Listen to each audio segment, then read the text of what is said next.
Oke, kita mulai aja. Assalamualaikum warahmatullahi wabarakatuh. Selamat malam, salam sejahtera untuk kita semua. Ini adalah Waalaikumsalam. ini kuliah terakhir kita ya. Jadi apa? Kita cuma akan ngebahas kisi-kisi kayak kemarin katanya si Selamat ya. Kisi-kisi nanti UAS seperti apa, dan nggak nggak sadar juga ternyata perasaan baru kemarin saya nyiapin materi untuk ini, ternyata udah selesai aja. Oke, um, ini tadi apa? Hujannya agak keras kayaknya masih sampai sekarang.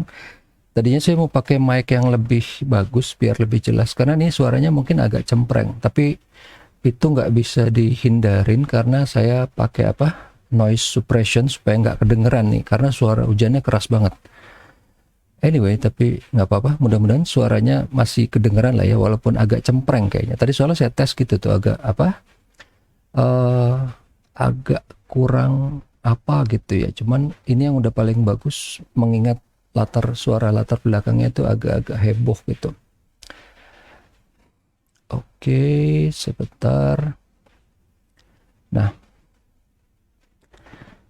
ini di sini kita sebenarnya juga nggak ada yang perlu dibahas panjang lebar ya. Di sini kita cuman ini agenda hari ini juga nggak banyak ya. Kita cuman ngelihat sekilas apa aja sih yang kita udah pelajarin dari pertemuan pertama sampai ke pertemuan 13. Dan ini nanti juga nggak akan full habis sampai terakhir ya, karena memang materinya sebenarnya udah nggak ada. Jadi nanti pun di terakhir saya cuman mau sedikit apa ya, minta input aja dari kalian untuk masalah cara mengajar saya gitu gimana, ada yang kurang atau enggak bla bla bla gitulah. Tapi anyway, kita lihat dulu pertama kali di pertemuan pertama kita membahas mengenai apa nih, konsep dasar kewirausahaan berbasis digital. Apa bedanya dengan kewirausahaan biasa? Dan kita lihat juga kan kewirausahaan digital, kenapa dia lebih berat daripada yang biasa? Karena selain kewirausahaan biasa, dia juga harus memperhatikan aspek digital. Kalau nggak salah waktu itu saya kasih contoh sama kayak dosen biasa sama dosen digital. Ya karena sekarang semua dosen terpaksa jadi digital gara-gara ini ya apa, pandemi, jadinya kita harus uh, video call. Dan selain mikirin cara ngajar, kita juga harus make sure bahwa oke, kameranya jalan, audionya jalan, internetnya jalan, dan semuanya nggak ngehang, nggak nge-lag atau apalah itu. Itu intinya dari si apa, pertemuan kita pertama tuh, konsep dasar kewirausahaan berbasis digital. Apa bedanya antara entrepreneur biasa dan digipreneur, istilah kerennya ya. Di pertemuan kedua kita ngebahas technopreneurship. Apa sih itu technopreneurship? Yang gampang, technopreneur berarti entrepreneurship yang berhubungan dengan teknologi. Apa Pak bedanya sama tadi digitpreneur? Kalau digipreneur itu berarti bidang usahanya bisa macam-macam kan, tapi dia pasti memanfaatkan teknologi. Kalau technopreneur dia memang bidang usahanya IT. Jadi makanya di situ kenapa kita ngebahasnya banyak, mulai dari perkembangan teknologinya seperti apa. Kenapa itu perlu? Karena supaya kita tahu nih, kenapa sih banyak startup, kenapa sih banyak fintech, kenapa sih sekarang perusahaan banyak yang di bidang payment gateway atau apa gitu ya. Kenapa? Karena kalau kita ngelihat dari industri 1.0, 2.0, 3.0, dan sekarang ini juga kalau apa, misalnya kalian ada yang pernah dengar gitu ya di berita, dulu web 1.0, terus sekarang web 2.0, dan nanti bukan nanti, mungkin udah mulai ini web 3.0 kalau nanti apa, kalau kalian nanti dengar gitu ya selentingannya. Apaan nih, nanti saya akan jelaskan lebih lanjut. Tapi intinya di technopreneurship ini kita ngebahas sisi teknologinya, perkembangannya, dan perusahaan-perusahaan yang menawarkan teknologi tersebut sebagai bidang usaha. Yang ketiga itu mindset. Kenapa ini penting? Justru karena kasarnya gimana ya? Oh, saya mau usaha. Oke. Rata-rata orang kalau mau usaha tuh motivasinya apa sih? Duit. Ya, itu nggak salah. Semua rata-rata pasti gitu. Cuman ada mindset yang harus dirubah. Apa itu? Karena ini yang paling penting banget. Kenapa? Karena jangan sampai kita mikir, wah saya malas kerja kantoran. Saya mau buka usaha biar langsung kaya. Nah, itu salah besar. Yang pertama. Yang kedua, saya malas kerja kantoran, bangun pagi, terus nanti pulangnya malam. Itu juga salah besar. Karena apa? Kalau kita berusaha sendiri, kan mulai dari nol nih, nggak mungkin mulainya udah langsung hebat kan. Mulai dari nol itu kerjanya jauh lebih berat. Yang waktu itu saya bilang, di film Pirates of the Silicon Valley itu diperlihatkan si Bill Gates bilang kita kayaknya jadi bekerja jauh lebih keras dibanding bapak-bapak kita, sementara kita sering ngeledekin bapak-bapak kita yang kerja kantoran gitu. Tapi memang itu kenyataan. Oke, itu mindsetnya. Yang keempat itu apa? Inovasi melalui design thinking. Nah, ini juga apa? Ini sebenarnya kalau saya tidak menahan diri, saya bisa ceritanya amat sangat panjang lebar karena saya emang banyak ngasih training di di perusahaan saya yang dulu maupun di tempat lain mengenai design thinking. Dan kenapa design thinking itu rame?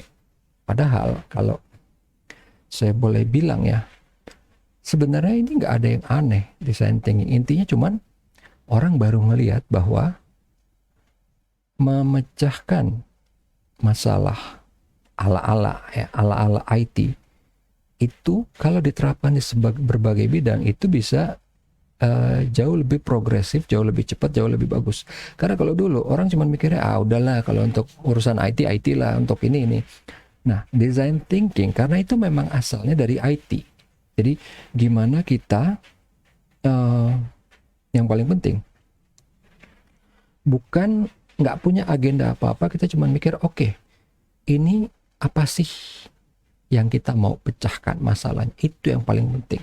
Jadi nggak ada vested interest, nggak ada politik, nggak ada apa. Intinya oke, si orang ini masalah dia apa, itu yang kita lihat. Makanya kita ngelihatnya kan kita harus punya empathy, kita harus bisa ngelihat oke, dia permasalahan sebenarnya apa. Dan ini kan step awal, karena nanti di step yang berikutnya itu jauh lebih heboh lagi. Maksudnya gimana? Ini udah dipraktekkan, diperlihatkan oleh Steve Jobs sama Bill Gates. Maksudnya gimana?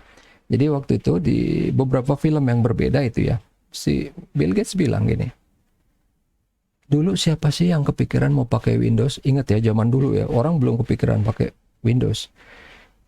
Jadi Bill Gates tuh ngomongnya gini,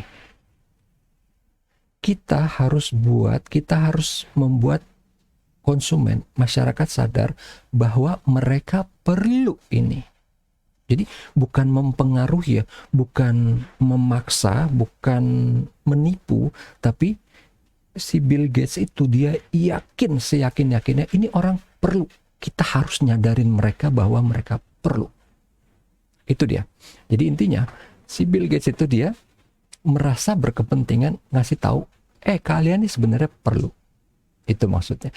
Jadi walaupun Windows dari awal hancurnya minta ampun, segala macam, orang banyak yang ngebully, ngeledekin, tapi tetap aja. Karena apa?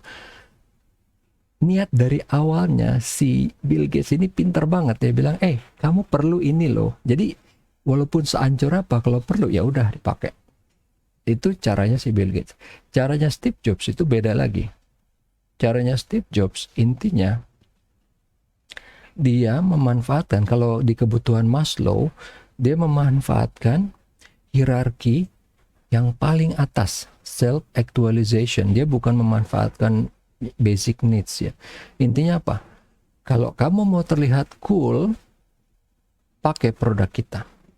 Jadi intinya, ini asik banget, ini enak banget. Makanya dari awal banget, Steve Jobs itu nggak pernah ngomongin fitur teknis. Jadi, ya waktu itu saya pernah cerita, MP3 player udah ada dari zaman dulu. Bahkan, percaya atau enggak, dari tahun 80 konsepnya udah ada. Tahun 90 udah ramainya minta ampun. Apple baru masuk. Begitu masuk, jeger langsung. Bikin heboh. Karena apa? Waktu dia ngumumin, itu kalau yang lain, iRiver, Rio, Creative Labs, Microsoft Zune, semua ngomongin ini storage-nya berapa, ini audionya kayak apa, kayak apa, kayak apa, kayak apa. Intinya teknis, teknis, teknis. Steve Jobs, dan itu videonya banyak sekali di YouTube kalau kalian pengen tahu kayak apa. Jadi dia cuma bilang, misalnya nih, ada MP3 player, anggaplah ini ya MP3 player, dia nggak ngomong apa-apa, dia cuma bilang, ini bisa muat 1000 lagu. 1000 lagu, 1000 song in your hand. In your hand. These things is cool. Udah, itu aja kalimatnya. Gak ada yang lain. Dan kelihatan excitementnya dia gitu. Wow, 1000 lagu. Itu yang bikin. Jadinya bahasa dia nyampe ke segala jenis orang. Mau gaptek, mau nggak gaptek, mau orang yang ngerti IT, mau nggak ngerti, mau tukang ngoprek, mau orang biasa, semuanya nyampe pesannya dia. This thing is cool. Kenapa? Bagi yang gaptek, nyampe banget kan? Daripada kemarin-kemarin dia nggak pede begitu ngeliat iklannya Creative Labs. Wah, memori 8 giga atau 64 mega. Apa bedanya ya? Wah, ini audionya 44,1 kHz. Apaan tuh ya? Nggak pede. Kalau Steve Jobs yang ngomong, ini 1000 lagu. Wow, gue tahu tuh 1000 lagu. Masuk. Satu lagi, kalau orang IT gimana Pak? Emang dia senang dengan presentasinya si Steve Jobs? Senang banget. Karena apa? Orang IT itu zaman dulu ya, sebelum periode sekarang ini, sebelum kebangkitan para nerd ini. Karena apa? Saya orang IT, saya ngalamin dari dulu. Kita itu berada di kasta paling bawah. Yang di atas tuh siapa? Orang yang gaul, pemain band, yang apa? Oh, itu semua yang di atas. Kita tuh kasta paling bawah, yang nggak diliatin orang. Jangankan cewek, cowok pun nggak ngeliat. Jadi saya tahu banget karena saya itu orangnya dulu. Jadi begitu orang kayak saya waktu itu ngedengerin Steve Jobs, karena impian kita pengen jadi orang yang tenar, yang ngetop. Steve Jobs bilang, oh this device is cool, ini bisa membuat saya jadi keren. Semua orang IT pun ikut. Itu masalahnya. Jadi kenapa dia hebohnya minta ampun. Jadi walaupun saya bilang kan, saya bukan pengguna Apple, tapi kita harus melihat fakta bahwa si Apple itu yang berkali-kali, nggak sekali, nggak dua kali, berkali-kali membolak-balikan industri yang udah mapan. Pertama apa? Industri komputer. Kedua apa? Industri musik. Kok bisa Pak? Ntar. Ketiga apa? Industri film. Industri musik, kok bisa? Zaman dulu, mungkin kalian nggak ngalamin, tapi pernah dengar. Dulu, orang beli musik itu di kaset atau di CD. Oke, itu cuma masalah media kan. Tapi bukan itu. Satu kaset, satu CD, mungkin isi 10 lagu. Yang kita suka cuma satu. Akhirnya apa? Oh, jadi kita sering beli CD, beli kaset, terus tukeran sama teman. iTunes, Apple, dia mendobrak itu semua. Beli lagu yang kalian suka per satu lagu, harganya 99 sen, kurang dari $1. Dulu itu langsung dihajar Steve Jobs sama siapapun, sama pemusik, sama produser, sama distributor, semua. Duit dari mana? Terus dia bilang, kalian jual $5, yang beli mungkin cuma 100 orang, 1000 orang, 100.000 orang. Saya jual kurang dari $1, yang beli bisa 2 miliar. Ya, mungkin 500 juta, 1 miliar, you name it. yang beli jadi banyak banget. Akhirnya bener, mereka tadinya takut kan, wah ntar penghasilan kita berkurang bla bla bla. Ternyata kebalikannya, penghasilannya bertambah. Dan jangan lupa, sekarang ini udah banyak musisi yang kita nggak tahu dari mana tiba-tiba muncul di iTunes dan kaya. Bisa. Nggak cuman musisi, pembuat program. Kalau kalian sering lihat tuh di TV atau mungkin di berita, anak kecil bikin program, bikin game di Apple ya, di iOS, dapat duit $50.000, berapa dolar, bisa. Jadi mendemokrasikan kesempatan. Karena kalau zaman dulu bener yang bisa jadi pemusik siapa sih? Mungkin bapak ibunya dulu musisi, dia mungkin dekat dengan produser atau apa. Sekarang enggak, anybody could do it. Itu yang dibilang kenapa.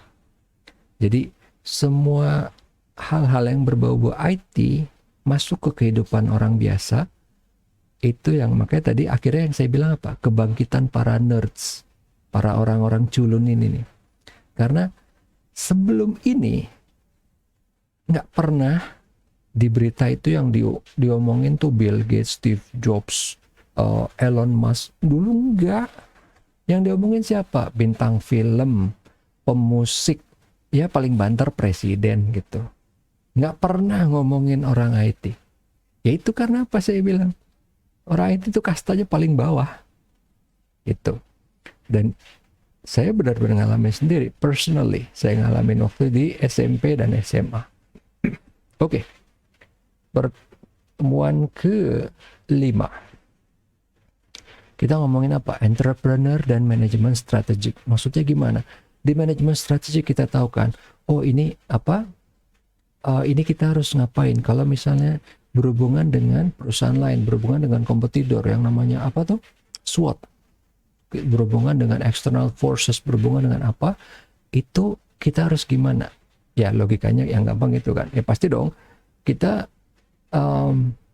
jangan misalnya terlalu banyak menghabiskan dana untuk lingkungan, bukan apa-apa ya, duitnya habis gitu kan, harus balance gitu kan, seimbang. Gimana caranya bahwa kita tetap menjaga lingkungan tapi dengan cara yang taktis, itu intinya, bahwa apa hubungannya dengan si entrepreneur dalam manajemen strategik. Terus yang berikutnya tadi pertemuan ke-6 itu apa sih? Strategi pemasaran digital. Nah, ini juga termasuk hal yang saya kalau nggak ditahan bisa ngomongnya panjang lebar banget. Karena apa? Ini juga termasuk hal yang saya sering saya sering ngasih training ke orang untuk masalah gimana memasarkan produk kita di mana? Di Facebook, di Instagram, di WhatsApp, anything, di semua media digital di internet. Karena bukan apa-apa. Intinya, inti dari ke pertemuan ke-6 ini bukan konten yang tadinya biasa ada di TV terus dipindahin ke internet. Enggak, sama sekali enggak. Itu kesalahan yang umum dilakukan perusahaan besar. Karena apa? Iklan di TV tipenya beda. Maksudnya gimana? Iklan di TV lebih durasi. Kita pertama ngomongin durasi. Durasi sedikit tanda kutip lebih panjang. Atau kalaupun pendek, lebih pendek. Terlalu pendek. Jadi kalau di internet itu beda. Tiap platform beda. Di Facebook beda sama di Instagram, beda sama di WhatsApp, beda sama di TikTok. Itu yang pasti. Jangan terlalu panjang. Harus lebih bombastis. Jadi kita tahu kalau di TV atau di koran, majalah atau apa itu karena nggak dunia digital, nggak bisa heboh. Kalau iklan di internet itu bisa hebohnya tuh heboh banget. Kalau kalian pengen tahu apa yang saya maksud, lihat iklan-iklan Jepang. Waduh, itu hebohnya minta ampun. Ya kita kasarnya ngomongin gimana ya, waktu itu Jepang lagi mau ngeluarin mobil ya apa ya, Toyota Yaris kalau nggak salah. Iklannya misalnya pakai Godzilla, dan Godzillanya beneran dibuat apa, niat gitu ngebuat ininya, buat kualitas animasinya tuh niat banget gitu. Sebenarnya Eropa juga banyak, tapi nggak seheboh dan selucu Jepang. Karena kalau Jepang tuh lucunya minta ampun. Dia bikin iklan tuh benar-benar kepikiran gitu. Nah, itu yang saya maksud bahwa di dunia digital, orang nggak akan punya waktu mau ngeliatin iklan. Apalagi iklan itu udah jadi sesuatu yang tanda kutip menyebalkan. Jadi kalau nggak lucu banget atau heboh banget itu jangan harap bisa dilihat. Itu intinya lah ya dari strategi pemasaran digital. Karena apa? Kita harus tahu nih di dunia internet seperti apa. Beda sama TV. Even di internet, platform yang beda itu beda lagi. Iklan di Facebook jangan disamain dengan iklan di Instagram. Jangan disamain dengan iklan di WhatsApp. Jangan disamain. Terutama apalagi jangan disamain dengan iklan di TikTok. Kenapa? Saya nggak tahu kalau kalian ada yang, karena ini kan kalian apa? Kerja ya, udah kerja. Mungkin kalau yang kelas pagi kemungkinan main TikTok ya. Mungkin kalau kalian kerja kan agak sibuk ya. Saya nggak tahu sih, tapi di TikTok pertama videonya harus singkat kan durasinya. Tapi ada hal yang paling penting. Apa tuh? Yang paling penting, jangan dibuat terlalu corporate, apa ya, terlalu niat, terlalu hebat banget. Kenapa? Kita tahu perusahaan besar punya duit banyak, dia bisa bikin yang heboh, yang apa. TikTok melihatnya malah, ini mah biasa, saya mau ngeliat kayak gini ke YouTube. Dia harus lihat yang agak lebih membumi, yang mungkin kualitasnya nggak perlu 4K gitu loh, nggak perlu, bahkan nggak perlu 8K. Yang biasa, yang mungkin kamera gerak dikit, tapi yang penting ada yang lucu. Itu intinya. Di TikTok harus ada yang lucu. Entah gimana ya, maksudnya karena sekarang trennya masih seperti itu, konyol-konyolan gitu ya. Kurang lebih itu. Keenam, sekarang ke pertemuan ketujuh, kewirausahaan digital itu being effective leader and managing people. Oh, ini yang paling gampang yang kita ingat, apa sih yang saya omongin? Servant leader, ya kan? Itu yang waktu itu saya ngomongin panjang lebar. Apa sih bedanya manager sama leader? Mana yang penting? Ya, sama-sama penting semuanya. Oke, terus, nah di pertemuan ke-8 kita ngebahas bisnis model canvas yang kemarin terakhir udah dijadikan tugas. Intinya apa? Intinya bisnis model canvas itu gampang. Dia nggak ada sesuatu yang baru, dia cuma menggabungkan yang ada, dibuat dalam satu halaman supaya orang dalam 1/4 detik, setengah detik ngelihat udah langsung tahu. Oke, udah langsung tahu.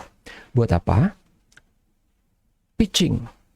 Buat pitching ke calon investor, buat pitching ke partner, ke anybody, you name it.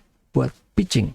Kenapa perlu satu lembar kertas yang ada letak-letaknya? Letaknya pun itu udah spesifik ya. Jangan dirubah gitu letaknya. Itu udah spesifik karena itu ciri khasnya dia. Supaya orang bisa langsung lihat. Karena ini dari sini, oh ini ada hubungannya ke sini, hubungannya ke atas, ini key partner hubungannya ke key resource. Kenapa bisa gitu, bla bla bla, itu ada. Tapi intinya cuma satu. Ini tuh kayak peta. Yang waktu itu saya bilang ya, intinya kayak peta. Jadi kita bisa aja gitu kan. Ya waktu itu saya kasih contoh gitu kan. Kita perang, udah Pak, nggak usah pakai peta, verbal aja kita ngomong. Kalau nggak dihajar gitu sama komandan gitu kan. Bisa, cuman kan pakai peta, seperberapa detik langsung. Kalau ngomong kan, harus bilang dulu, Pak, musuh di seberang bukit yang mana? Yang nomor berapa? Kelamaan. Ya kan? Kasih peta, ceklek, langsung selesai. Oke, itu BMC. Pertemuan ke-8. Berikutnya, kita lihat di entrepreneur, startup, dan teknologi masa depan. Nanti, sebenarnya, ya itu ya, saya bilang, saya termasuk yang entusias untuk masalah teknologi, dan karena emang saya selalu ngikutin, mau itu saya punya atau enggak gitu ya, teknologi-teknologi yang terbaru gitu ya. Tadi saya bilang web 3.0, mau cryptocurrency, mau Ethereum, mau anything. Nah, ini yang itu di sini kita bahas banyak banget perusahaan yang memanfaatkan teknologi yang kita belum pernah dengar, kita belum kepikiran, kita mungkin gak kepikiran, kok bisa sih cuman buat gini doang. Yang paling gampang yang tentu saya ingat ya, perusahaan di Jerman, intinya sih nggak ada yang aneh, tapi dia bisa menghubungkan rumah sakit A dengan B. Jadi misalnya kita punya data di rumah sakit A, kita lagi satu dan lain hal, mungkin urgent, emergency atau gimana, kita cuma bisa ke rumah sakit B. Di rumah sakit B kita bisa tarik datanya. Itu sebenarnya simple, tapi di Eropa itu ada aturannya. Saya lupa namanya, dokter patient privilege atau apalah gitu ya. Jadi nggak boleh. Nah, perusahaan ini mendobrak, dia bisa bikin. Dan itu secara teknologi sih nggak ada yang aneh. Justru yang hebat itu dia bisa membuat para rumah sakit mau bekerja sama. Itu yang penting. Oke? Tadi di 9. Entrepreneur dan social perspective. Oh ya, ini kita ngebahas apa sih? Kita ngebahas, oh ini entrepreneur kalau yang biasa seperti apa. Kayak tadi kan hubungannya dengan di strategic apa segala macam gitu ya. Tapi sekarang kita ngeliat, what if kalau entrepreneurnya itu minority, atau dia kalau di sini contohnya yang di social disadvantage. Maksudnya gimana? Social disadvantage itu yang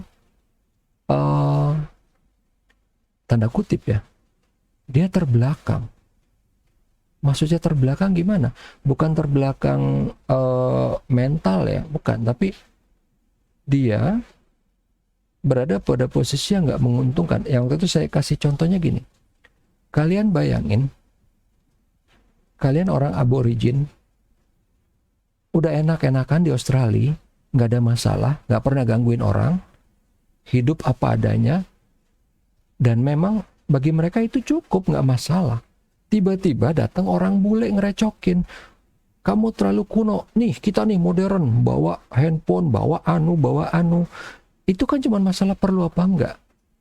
Kita, karena kita dicekokin barat, kita mikir, oh harus handphone, harus harus ini, oh harus bersih, harus ini, harus apa. Si orang aborigin termasuk, fakta ya, orang aborigin termasuk suku tertua di dunia, sama kayak suku Batak, suku tertua di dunia. Jadi mereka udah hidup udah lama gitu. Dan mereka udah fine-fine aja dengan kehidupan yang bagi kita barbar, yang bagi kita nggak sehat, bagi kita terbelakang. Mereka nggak masalah, temuan. Akhirnya seluruh dunia ikutin barat. Mereka jadi bingung kan, apaan sih nih? Semua orang kerja cepat, stres, terus tiba-tiba ini. Orang semua mintanya cepat, tapi akhirnya stres sendiri kayak orang bego gitu kan. Pengen cepet, tapi akhirnya aduh sakit mah, aduh sakit perut, aduh pusing, aduh apa gitu. Nah, orang Indian maksudnya bukan di India ya, orang Indian, orang aborigin, orang suku terbelakang di Nias, di Papua itu kan dia hidup sinergis dengan alam. Tapi karena sekelilingnya udah modern, dia bingung kan, karena dia nggak mau sebenarnya, dia cuman pengen ya udah kayak gini. Kita ngelihatnya itu rese, ini orang barbar gitu kan, nggak pakai baju, minum dari tempat yang kotor gitu kan, karena kita ala kulit putih gitu kan. Padahal sebenarnya mereka hidup ribuan tahun nggak masalah gitu. Akhirnya waduh harus gimana. Akhirnya mereka terpaksa dan dipaksa harus mengikuti perkembangan para orang kulit putih ini. Sehingga akhirnya, karena apa? Mereka mindsetnya beda gitu. Karena mindsetnya itu adalah kembali ke alam. Jadi bohong gitu kalau orang kulit putih pakai yoga, pakai apa, kembali ke alam. Enggak, kembali ke alam ya udah nyemplung di hutan tuh kembali ke alam kayak gitu. Kalau kita kan enggak kembali ke alam. Beli barang organik yang jauh lebih mahal. Intinya sebenarnya bukan kembali ke alam, mau pamer gitu. Itu kalau orang kulit putih kan.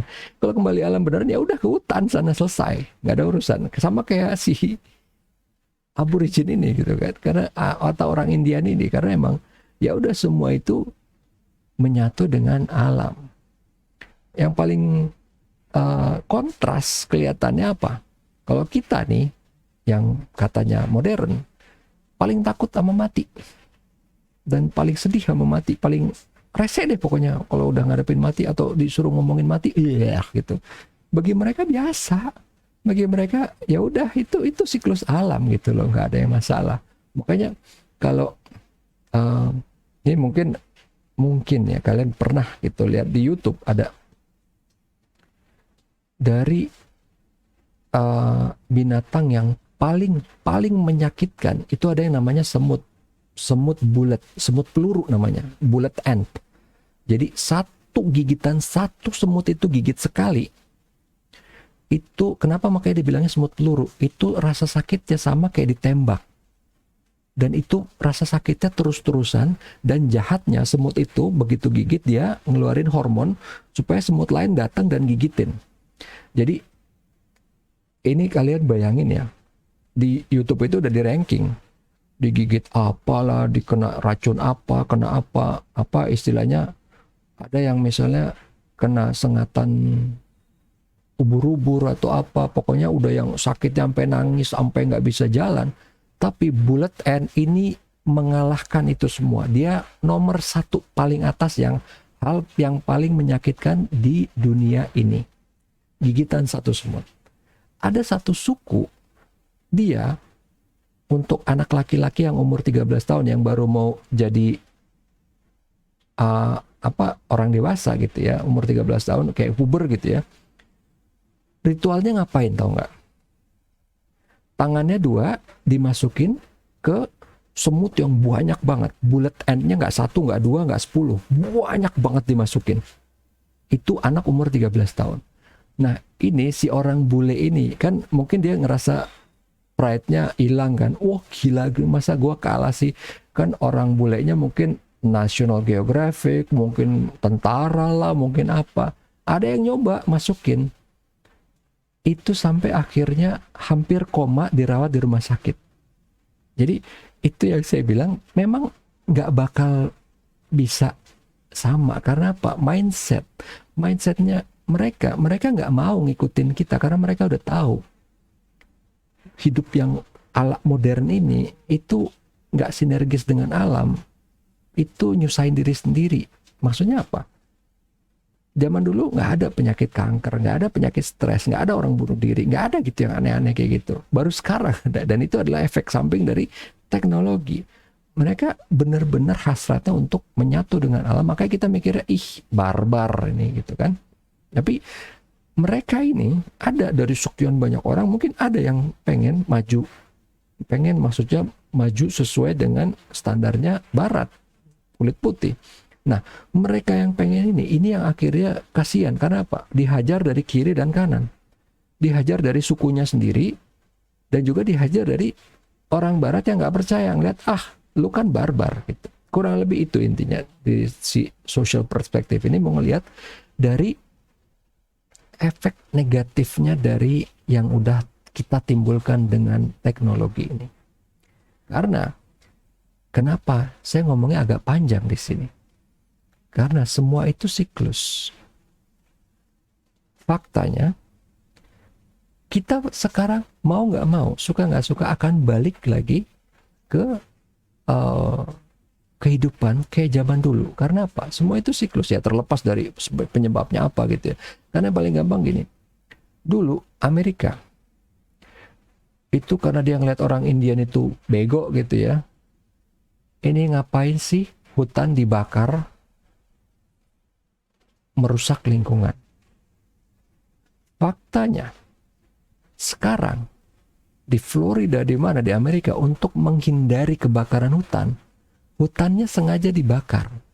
Akhirnya mereka mengakui bahwa caranya orang Indian zaman dulu itu udah benar. Dulu dicela, dibully habis-habisan, bego ini kayak gini, wah merusak lingkungan. Ternyata si orang Indian ini mencegah kebakaran hutan yang besar. Dan akhirnya keadilannya ada kan. Di Amerika, di Florida dulu tiap tahun kebakaran hebat. Karena apa? Songong gitu, sombong gitu. Ngelihat orang Indian ngebakar, dibully nih sekalian. Biar ngerasain bahwa caranya orang Indian dulu tuh udah bener. Akhirnya mereka ikut gitu. Dan sekarang nanti ini kalau saya lihat trennya, kita akan balik ke sana. Karena apa? Kita udah terlalu banyak mengikuti kebudayaan yang katanya tanda kutip modern, tapi malah bikin kita susah, bikin kita sakit. wah kerja keras, nggak berhenti, pergi pagi pulang malam, stres.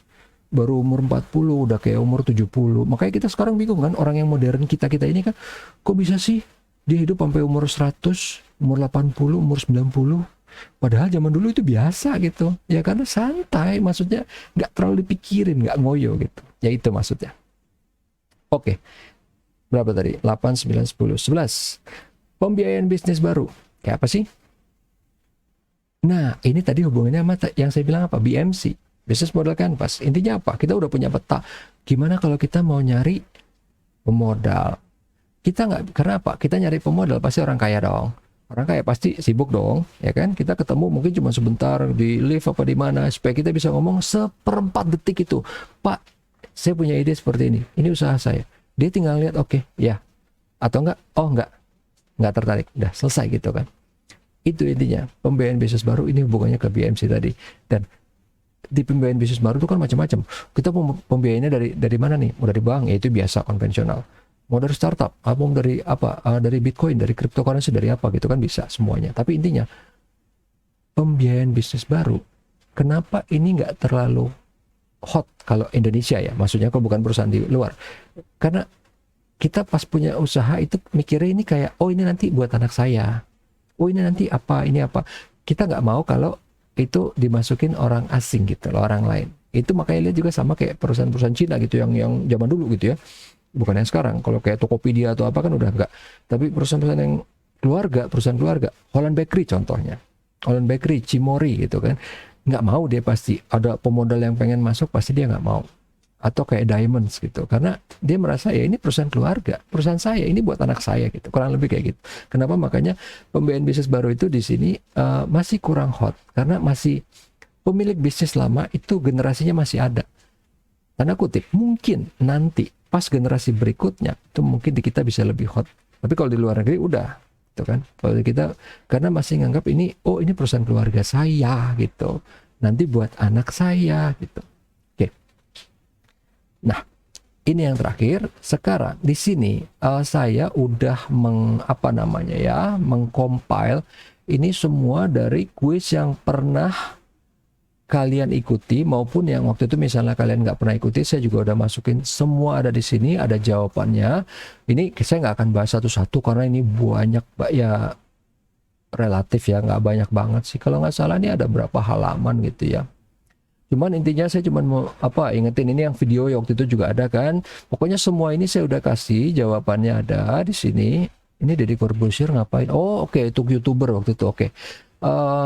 Di sini yang kalau misalnya ini videonya ini bla bla bla itu apa, jawabannya udah ada, ini juga udah ada. Ini kasihan sekali si Xerox ini ya, sekarang udah nggak ada apa-apanya, dia udah nggak terdengar sama sekali ya. Tapi anyway, ya mau gimana, sama aja kayak BlackBerry, Nokia, terlalu nyaman dengan posisinya yang dulu, jadi ya udah terlibas. Oke, terus ini yang si Steve Jobs, ini lagi yang, dan ini dari semua slide yang saya kumpulkan, ini memang nggak semua, tapi ini udah bisa dibilang sebagian besar udah ada di sini. Jadi kalau kalian lihat ini, ingat-ingat itu insya Allah pasti bagus ntar UAS-nya.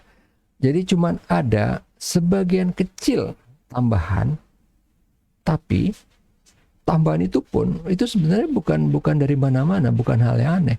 Tambahan itu cuman saya ambil dari presentasi terakhir kalian, yang BMC. Udah itu aja.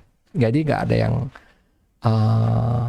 nggak ada dari Pak, nggak ada materi lagi. Betul, emang udah nggak ada. Jadi justru yang saya waktu itu belum sempat atau saya nggak masukin itu yang cuman soal-soal yang berhubungan dengan presentasi kalian yang terakhir ya, yang BMC itu, yang sayur box, terus Holland Bakery, Cimory, saya lupa satu lagi apa itu ya. Maaf, tapi ya itu intinya.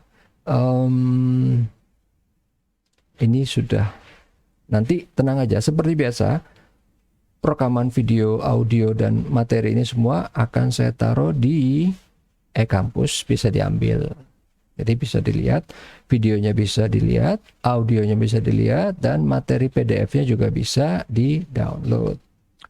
Oke, di sini udah selesai.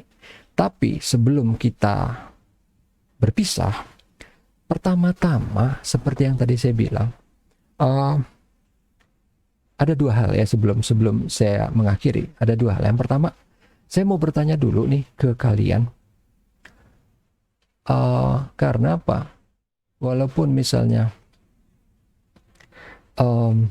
saya udah sering ngajar, udah lama banget saya jadi trainer ya, udah lama banget. Tapi saya itu tipe orang yang suka ngoprek. Jadi saya nggak pernah percaya, oh ini udah bagus, nggak. Yang bagus pun pasti akan saya oprek lagi, dan itu memang udah nature ya. Itu makanya kenapa dibilang design thinking, dan saya memang menerapkan itu secara mindset gitu. Jadi saya mau tanya, dari cara saya ngajar, apa yang kurang? Mungkin bahasanya terlalu open, atau gini deh, dari materi yang saya kasih, apa ada video yang kurang? Maksudnya kurang banyak videonya, atau kurang banyak interaksi, atau kurang banyak kuis, atau apa gitu. Siapa ya? Kiki ada nggak, Mbak Kiki? Kayaknya tadi yang lagi. Iya, Pak. Apa ada yang Iya, kurang? Pak. Ada yang kurang nggak dari saya? Apa yang kamu kepikiran ada yang kurang, misalnya videonya kurang banyak, atau videonya terlalu banyak, atau apa ya? Kuisnya kurang banyak, atau apa gitu? Kalau sejauh ini sih saya sih merasa cukup, Pak. Karena saya sendiri kan terus terang memang kan basicnya juga bukan dari ekonomi atau kewirausahaan yang sebelumnya ya, Pak. Maksudnya Ya. beda linear gitu ya, Pak ya. Sejauh ini sih cukup, Pak, dan alhamdulillah sih bisa ngikutin. Mungkin yang saya belum bisa ngikutin itu kalau misalkan ada cerita-cerita dari Bapak kayak misalkan tadi informasi tentang dunia teknologi itu kan masih Ya. buat saya tuh masih baru dan Ya. jadi nambah wawasan saya sih kalau buat saya ya, Pak ya. Sejauh ini sih saya cukup, Pak. Ya. Alhamdulillah, terima kasih sebelumnya. Ya. Emang mohon maaf, emang itu saya bilang, makanya saya juga saya tahu mungkin dari kalian ada yang terlalu, ya itu karena saya entusias teknologi, karena saya emang, jangankan gini ya, kalian nggak perlu aneh. Waktu di kantor saya yang lama yang orang IT semua isinya, saya pun dianggap nerd di antara para orang IT. Ya, bayangin. Di antara para orang IT saya dianggap nerd, dan yang lucunya apa? Saya nggak pernah kuliah di IT. Saya kuliahnya ekonomi. S1 ekonomi, S2 juga ekonomi. Cuman setiap kali saya dari dulu ngumpul sama orang IT, saya merasa berada di lingkungan yang aman, damai, lingkungan seolah-olah itu lingkungan saya gitu. Ya, anyway. Oh ya, sama satu lagi. Jadi gini, saya selain di sini, saya melihat pertama di universitas lain, di sekolah lain gitu ya, kewirausahaan digital, terutama di ITS, itu mereka karena SKS-nya banyak, SKS-nya kalau kita 3, mereka 6, bayangin 6 SKS, tapi dibuat seperti di Prasetya Mulia. Jadi dari awal kuliah sampai selesai, pas selesai itu semua mahasiswa menghasilkan satu bisnis. Dalam arti sebenarnya ya, makanya kenapa kalian mungkin pernah dengar di berita, oh ini bikin donat kalau nggak salah, atau apa, itu dari satu mata kuliah itu. Jadi saya sempat kepikiran waktu awal saya dikasih mandat untuk ngajar, saya pengen bikin kayak gini, tapi kalau 3 SKS nggak bisa, karena memang di Prasetya Mulia, di ITS itu 6 SKS, di STT Telkom juga iseng banget kan saya ngeliatin semua. STT Telkom 5, ITS 6, Prasetya Mulia kalau nggak salah 5 apa 6, tapi dia dua kali di berapa semester yang beda. Jadi linear gitu, nggak cuma mencar, tapi kayak kewirausahaan digital 1, terus kewirausahaan digital 2 gitu. Jadi 5 tapi 5, 10 SKS malah jadinya. Jadi, tapi memang akhirnya itu menghasilkan satu bisnis beneran. Makanya kenapa kalian di sini saya kasih 2 project, karena saya nggak tahu nantinya. Kalau apa, saya mungkin nanti mau bilang ke IBS kan, kalau mau kita bikin jadi 5 atau 6 SKS. Tapi ya itu tergantung kan. Kalau misalnya enggak, ya saya mau ngasih lihat ke kalian. Ini loh nantinya. Kalian udah punya project yang design thinking. Sama yang kedua ada apa? Di BMC kan. Di BMC saya kasih lihat ini loh. Jadi kenapa saya bebaskan? Karena apa? Kalau di Prasetya Mulia sama di ITS, bukan apa-apa. Prasetya Mulia saya punya teman di sana dan saya udah ngambil materinya, dan yang kalau ITS saya juga punya materinya. Kalau di mereka itu bener-bener bikin bisnisnya dari nol, jadi bisnis punya sendiri. Makanya kenapa kalau dari saya nggak mau bikin dari nol, yang udah ada terserah, mau yang ada mau bikin sendiri nggak masalah. Karena apa, ini tuh kayak bikin fondasinya dulu, karena kita nggak bisa langsung, waktu kita terbatas, kita cuman tanda kutip ya, cuman 3 SKS, nggak bisa ngapa-ngapain. Karena kalian kebayang nih, kalau yang 6 SKS, itu bener-bener kita sambil belajar, tiap pertemuan setengahnya buat pelajaran materi, setengahnya lagi buat, oke udah sampai mana, bikinnya apa, ininya apa, kayak gitu. Saya udah nyiapin juga itunya udah ada. apa namanya ya, modulnya udah ada, udah lengkap semua. Itu saya bilang karena saya orangnya nggak bisa diem gitu. Walaupun saya udah ngajar fintech berapa kali, tapi tiap kali berulang saya nggak pernah mendaur ulang materi yang sama. Pasti ada tambahan, pasti ada perubahan, pasti gimana gitu. Karena apa? Teknologi itu berubahnya cepatnya minta ampun. Ya memang seperti itu sih faktanya. Walaupun memang saya orangnya emang nggak mau diem juga, nggak bisa diem juga. Tapi saya tadi baru nanya sama satu orang. Saya coba tanya sekarang satu orang lagi. Selamat, ada selamat? Saya Pak. Menurut kamu ada nggak yang bisa ditingkatkan dari pelajaran saya?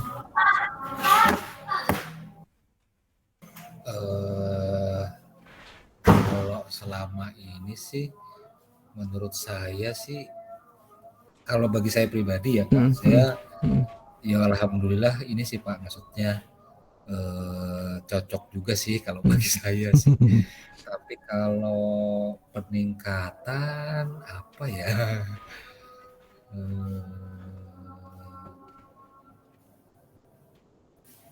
Mungkin videonya aja banyakin Pak kalau saya Pak. Betul. Saya juga sependapat. Ya, oke, sip, thank you.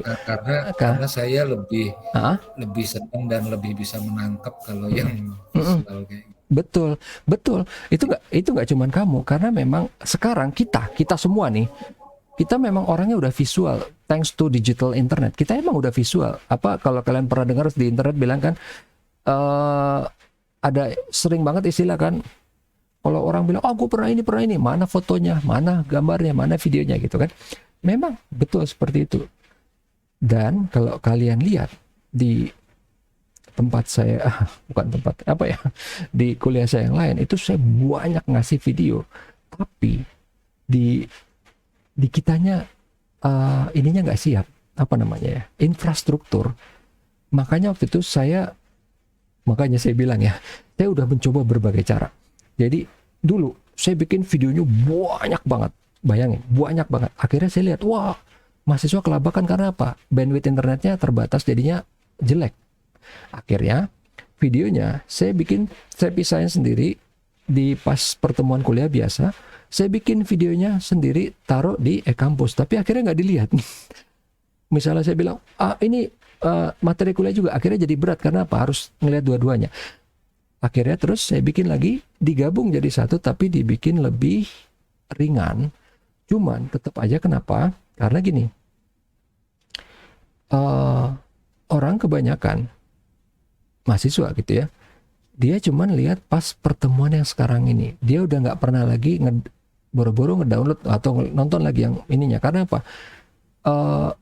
Kalau saya taruh video di sini sekarang nih, detik ini, itu gambarnya jelek karena kita harus ngelewatin Google Meet dulu kan, lewatin internet. Padahal saya ngerekam di lokal nih, saya ngerekam kualitasnya bagus. Nanti pas begitu diupload ke e-kampus itu bagus hasilnya.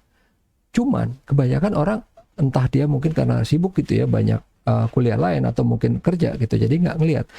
Itu dulu saya juga pernah bikin kayak gitu. Jadi pernah saya bikin pisah, pernah saya bikin gabung, pernah saya bikin lagi seperti apa. Tapi memang yang kamu bilang itu benar. Kita itu emang orang visual gitu. Emang lebih enak tuh pakai video. Lebih enak pakai video.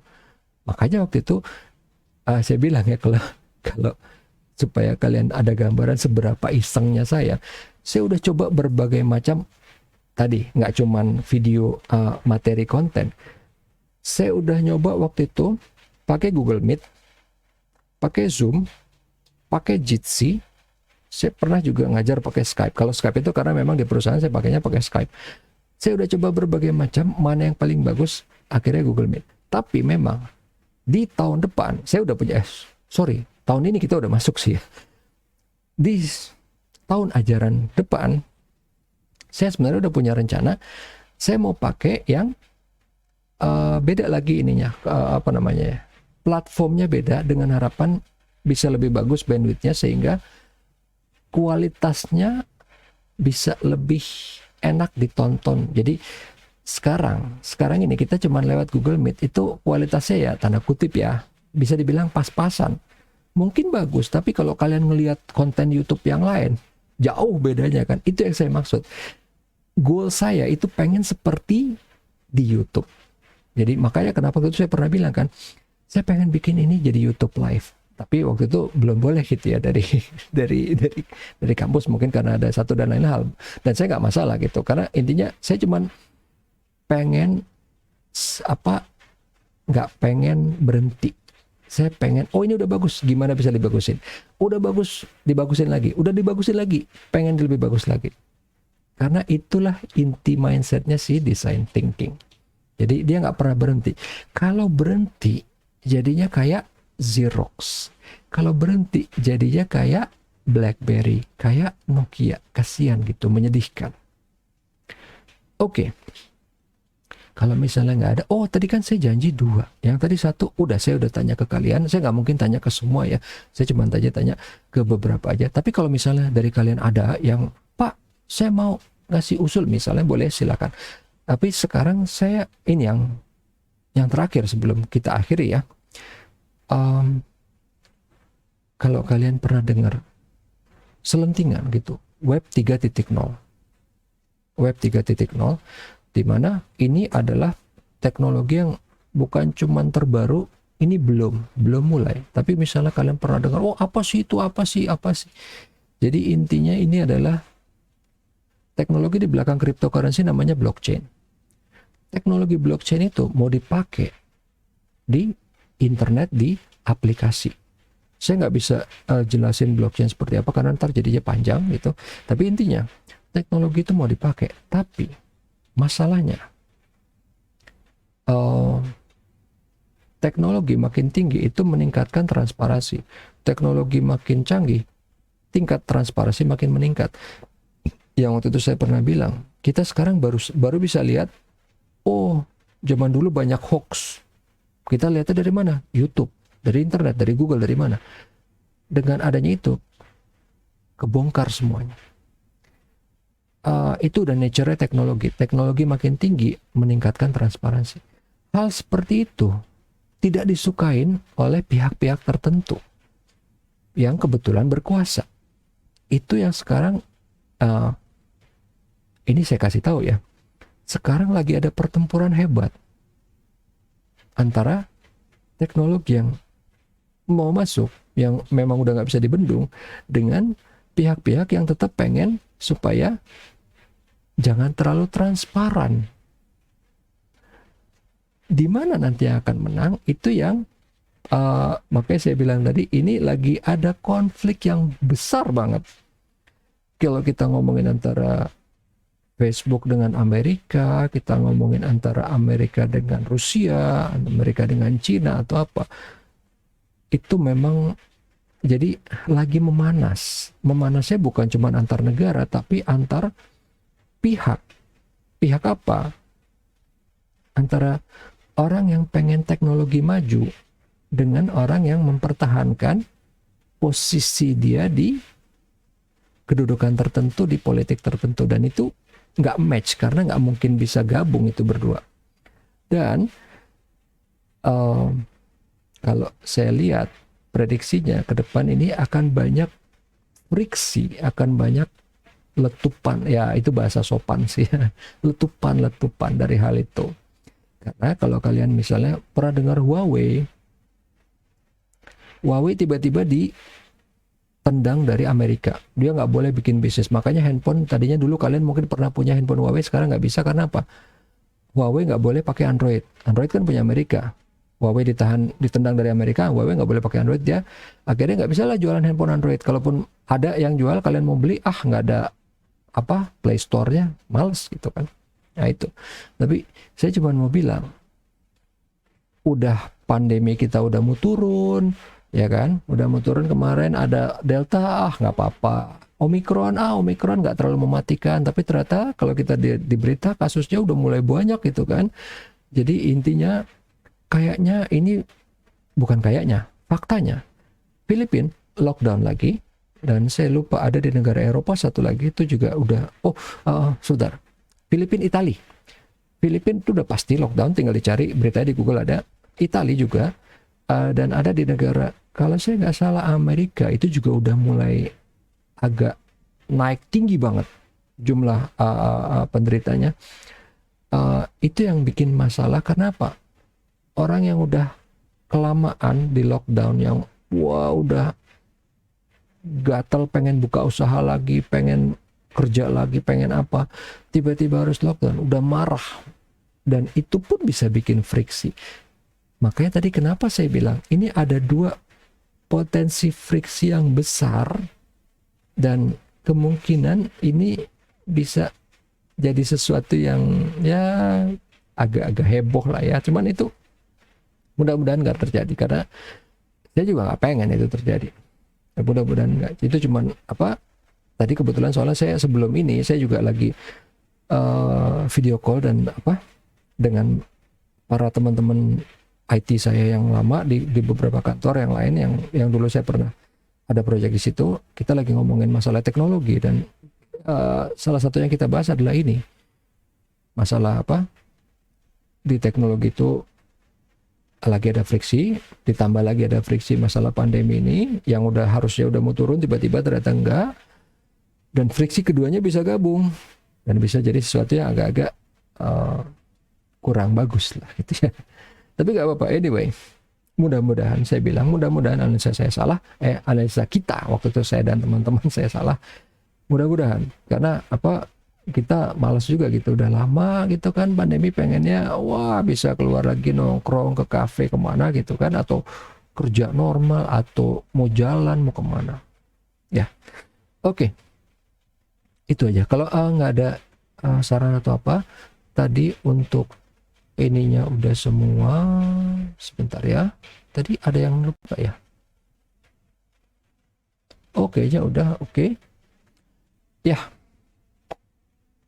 ini kuliah terakhir kita. Dan itu tadi saya bilang, walaupun saya udah sering banget ngajar, di kuliah terakhir tuh saya selalu kaget gitu, mikirnya perasaan kayaknya baru kemarin bikin materi gitu ya, tapi ternyata udah selesai aja gitu.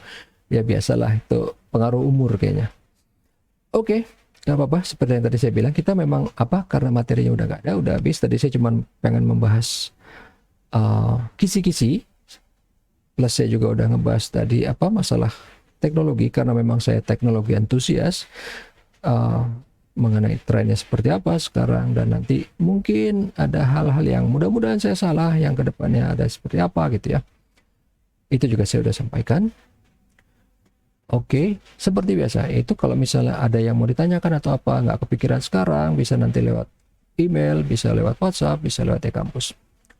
Oke, kuliah sudah selesai. Ini pertemuan terakhir, tapi seperti biasa, kalau nanti pas hari UAS, saya biasanya ikutan datang kok. Ya itu tadi saya bilang, sedemikian isengnya saya tetap akan datang.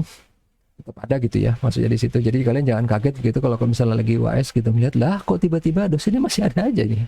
Oke, terima kasih atas perhatiannya. Kuliahnya sudah selesai, pertemuan hari ini sudah selesai, dan kuliah kita juga sudah selesai. Mudah-mudahan kita bisa ketemu lagi entah di kuliah berikutnya ataupun di proyek, di kerjaan, di jalan atau di mana. Oke, terima kasih. Assalamualaikum. Amin. Assalamualaikum warahmatullahi wabarakatuh. Oke, selamat malam. Waalaikumsalam warahmatullahi wabarakatuh. Waalaikumsalam. Ya, Terima kasih banyak Pak Yudi. sama-sama. Selamat malam, Pak. Iya, Sehat. sama-sama. Terima kasih Iya, banyak Pak. iya, sama-sama. Assalamualaikum. Waalaikumsalam.